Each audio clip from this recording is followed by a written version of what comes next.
Hello everyone, आज है 25 मई और आज इस वीडियो में हम बात करेंगे एचसीएल टेक्नोलॉजी के बारे में। देखिए, एचसीएल टेक्नोलॉजी का शेयर जो है वो लगातार टूट रहा है और सिर्फ एचसीएल ही नहीं, सारे आईटी शेयर्स टूटकर बिखर रहे हैं।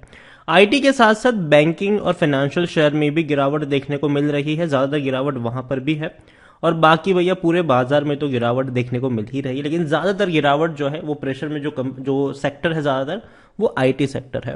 वीडियो में डिस्कस करेंगे एचसीएल टेक को लेकर कि खरीदारी के मौके है कि नहीं, और है तो कहां पर है, और ये गिरावट और कितनी गहरा सकती है उसके बारे में भी चर्चा करेंगे। लेकिन उससे पहले अगर आपने अभी तक चैनल को सब्सक्राइब नहीं किया है तो प्लीज अभी इसे सब्सक्राइब कर लीजिए, क्योंकि आगे भी बहुत सारे वीडियोस हैं जो आपको काफी ज्यादा हेल्प करेंगे। तो एचसीएल टेक का शेयर काफी टूट चुका है, 975 रुपए के आसपास पहुंच चुका है और एक महीने में ये 11% तक टूट चुका है और काफी बड़ी गिरावट है यहां पर। और एक साल की अगर हम बात करें तो 3% का ही ग्रोथ अब यहां पर रह गया है। अब देखिए, इससे पहले भी अगर हम देखें तो पिछले साल तक ये 945 रुपए के आसपास था। बहुत बड़ी रफ्तार इसने पकड़ी थी, 1360 तक गया, टूटकर वापस ये 1100 के करीब पहुंचा, वापस तेजी बनी, वापस टूट के बिखर गया और अभी एकदम से फ्री फॉल लग रहा है ये। अगर मैं सपोर्ट की बात करूं तो जो एक इनिशियल सपोर्ट यहां पे नजर आ रहा था वो 950 रुपए के आसपास आप कह सकते हो।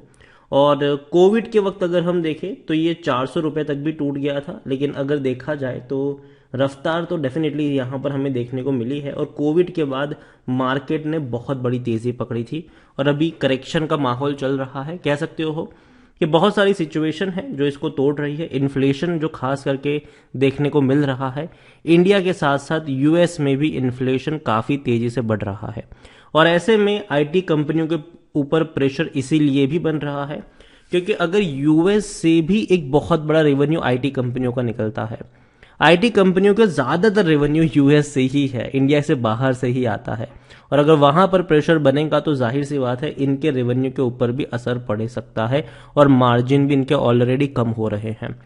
तो ये ऑलरेडी रिपोर्ट सामने आ रही है और यही वजह है कि सभी आईटी कंपनियों में गिरावट है। विप्रो को अगर आप देखो तो 720 रुपए से टूटकर विप्रो नीचे आया है, 450 से भी नीचे आ चुका है, एकदम से फ्री फॉल कह सकते हो आप इसको।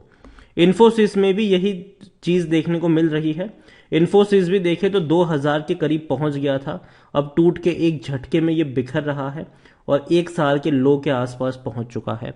टीसीएस भी आप देखो, दिग्गज कंपनी है, ये भी कहां से टूट कर आया है। टीसीएस अगर हम देखें तो 4000 रुपए के लेवल से टूटकर ये भी नीचे आया है और लगातार टूट रहा है। तो प्रेशर तो है, सभी आईटी कंपनियों में भयंकर प्रेशर देखने को मिल रहा है। एचसीएल को लेकर अगर हम देखें तो लार्ज कैप शेयर है, 2,65,000 करोड़ से भी ज्यादा का इसका मार्केट कैप है। वॉल्यूम्स देखें तो 40 लाख के आसपास के वॉल्यूम्स नजर आ रहे हैं। ठीक है, कंपनी प्रॉफिट में तो है और बड़े प्रॉफिट कर रही है। 22,600 करोड़ के आसपास का रेवेन्यू था इनका मार्च क्वार्टर का और 3,600 करोड़ का प्रॉफिट था, जो अब तक का सबसे हाईएस्ट प्रॉफिट था यहां पर।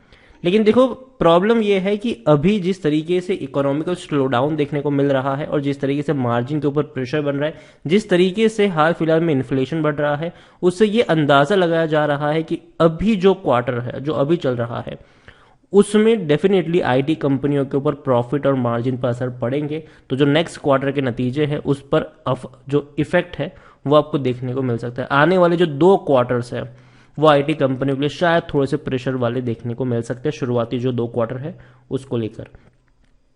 टीसीएस को लेकर अगर हम देखें, सॉरी एचसीएल को लेकर अगर हम देखें, एचसीएल टेक को लेकर अगर देखें तो according to Moneycontrol user 27% लोग कह रहे हैं कि बेच दो, बाकी हर कोई कह रहा है खरीदारी करो। कंपनी के अगर हम यहां पर देखें रेवेन्यू में देखो तो भाई साहब बहुत बड़ी तेजी है।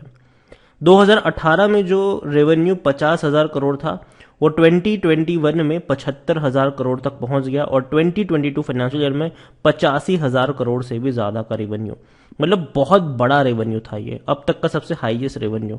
और सेम चीज प्रॉफिट के लिए भी कह सकते हैं, और प्रॉफिट तो बहुत बड़ा कमाया है इन्होंने। जो प्रॉफिट 11,170 करोड़ के आसपास का था फाइनेंशियल ईयर 2021 में, अब वो 13,523 करोड़ पर देखने को मिला। तो देखो, अच्छे प्रॉफिट डेफिनेटली है, अच्छी पोजीशन पर है, अच्छा परफॉर्मेंस किया है, यही वजह है ये शेयर में तेजी थी। लेकिन अभी जो गिरावट की वजह है उसको भी समझना होगा कि गिरावट की जो सबसे बड़ी वजह है कि अभी जो इकोनॉमिकल स्लोडाउन जो अभी देखने को मिल रहा है, जो इन्फ्लेशन अभी देखने को मिल रहा है, उसके परिणाम जो है वो आने वाले 2 क्वार्टर्स में देखने को मिलेंगे। तो वो एक प्रेशर यहां पर क्रिएट हो रहा है आईटी कंपनियों के ऊपर, इवन सभी कंपनियों के ऊपर। यहां पर आप देखो तो खरीदारी करने का सही मौका कुछ ओवरबोर्ड जोन में नहीं है। 19 का इसका पी रेशियो है और सेक्टर पी 27 के आसपास का है। 68% एनालिस्ट कहते हैं खरीदारी करो। देखो शेयर सस्ता तो हो चुका है, काफी कम पी के ऊपर अवेलेबल भी है, काफी सस्ता भी हो चुका है, खरीदारी करने का सही मौका भी है, क्योंकि शेयर अगर आप देखो तो ओवरबोर्ड जोन में नहीं है और कोई भी रेड फ्लैग नजर नहीं आ रहा है। डिविडेंड के मामले में काफी बेहतरीन है, लॉन्ग टर्म में पैसा इसने बनाकर दिया है। होल्डिंग्स की अगर मैं बात करूं तो 60.72% की होल्डिंग प्रमोटर के पास है और म्यूचुअल फंड लगातार खरीद रहे हैं। 7.24% की होल्डिंग म्यूचुअल फंड की अब पहुंच चुकी है 9.66। और देखो अभी जो सिचुएशन बनी हुई है वो ये है कि एफआईएल्स जो है वो पैसा निकाल रहे हैं पिछले 2 क्वार्टर्स से। एफआईएल्स लगातार पैसा निकाल रहे हैं और जो डोमेस्टिक वाले हैं वो पैसा डाल रहे हैं। तो अभी ज्यादातर कंपनियों में आप देखोगे तो एफआईएल्स की जो होल्डिंग है वो कम होती नजर आएगी। जैसे कि जून में एफआईएल्स की 23% की होल्डिंग थी, आज घट के हो चुकी है 18.97%। ठीक है, उसी तरीके से म्यूचुअल फंड में तो खरीदारी हुई है, लेकिन डोमेस्टिक में भी बड़ी खरीदारी हुई है। 3.94% की होल्डिंग आज पहुंच चुकी है 5.02%। तो डोमेस्टिक वाले खरीद रहे हैं, एफआईएल्स वाले यहां पर बेच के निकल रहे हैं और एफआईएल्स ने काफी बड़ा पैसा निकाला है इंडियन मार्केट से। रिटेल और अदर्स को मिलाकर 5.63% के आसपास की होल्डिंग देखने को मिल रही है। देखिए एचसीएल टेक को लेकर मैं यही कहूंगा कि कंपनी डेफिनेटली शानदार है और आईटी कंपनियों के लिए माहौल अभी उतना अच्छा नहीं है, लेकिन इसका मतलब ये नहीं है कि कंपनियां खराब है, बेहतरीन कंपनियां हैं ये। और तेजी तो यहां पर देखने को मिलेगी, लॉन्ग टर्म में देखने को मिलेगी। और साथ ही साथ अगर देखा जाए तो भैया कंपनी ने पैसा तो बनाकर दिया है आपको, चाहे वो डिविडेंड के फॉर्म पर हो, चाहे वो शेयर में ग्रोथ के फॉर्म पर हो, चाहे वो बोनस के फॉर्म में हो। यहां पर अगर आप देखो तो कंपनी ऑलरेडी 2 बार आपको इस साल डिविडेंड दे चुकी है। पहले 10 रुपए का जनवरी में, फिर अप्रैल में 18 रुपए, 28 रुपए का तो ऑलरेडी ये डिविडेंड आपको पे कर चुकी है। 2021 में 5 बार इसने डिविडेंड पे किया था। 2022 में ऑलरेडी 2 बार 28 रुपए तक का डिविडेंड पे कर चुकी है कंपनी। जहां तक बात करें इनके बोनसेस की तो अच्छा खासा बोनस भी पे आउट करती है ये कंपनी। और अगेन मैं कहूंगा कि बेहतरीन कंपनी है, अच्छी कंपनी है। टूट रहा है, बिखर रहा है, खरीदारी के मौके इसी में आपको देखने को मिलेंगे भी, डरने वाली बात नहीं है। रिकवरी लौटेगी जरूर, लेकिन अगेन कह दूं मार्केट अभी भी संभला नहीं है।